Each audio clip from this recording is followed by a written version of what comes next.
Со договорот од Преспа, Грција и официјално на скопјаните им го даде името Македонија, ја призна нивната националност, наводни македонци, јазик и македонски идентитет. Екс-премиерот на Грција Андони Самара со остро ја критикуваше грчката влада и Ципрас дека ниту еден политичар досега не прифатил да се признае нација, јазик и идентитет македонец. Тој вели дека на Скопје не смее да му се даде името Македонија, бидејќи од тој момент целиот свет нема да ги нарекува северно или горно македонци, туку само македонци. Тој најавува дека можно е некоја од следните влади во Грција да не ги почитува врските од договорот.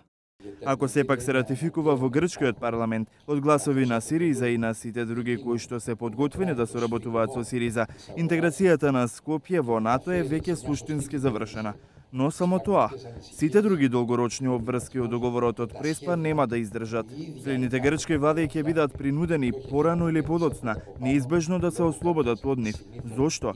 Бидејќи не можеме да прифатиме македонски јазик и идентитет, зашто ова очигледно ќе има последици во внатрешноста на Грција, зашто тогаш би го легализирале скопскиот идентизам во Грција. Генералниот секретар на НАТО Јенс Столтенберг пак по денешната средба со српскиот председател Александар Вучич во Белград, прашан дали Македонија го губи моментумот за влез во НАТО, изјави дека се е во рацете на владата и собранието.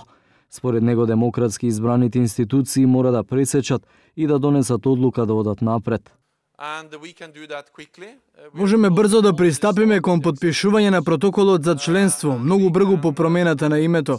Останува на демократски избраните институции во Македонија дали ќе го прифатат и ќе го применат договорот за името. Ние сме подготвени да ја прифатиме земјата како нов член. Нема членство без договорот за името. Единствен начин за членство е земјата да се договори со Грција околу спорот за името. Но ова е прилика што се случува еднаш во животот. Имаат можност и треба да го искористат овој историски момент. И европратеникот Едвард Кукан вели дека парламентот има целосно право да продолжи да го спроведува договорот со Грција.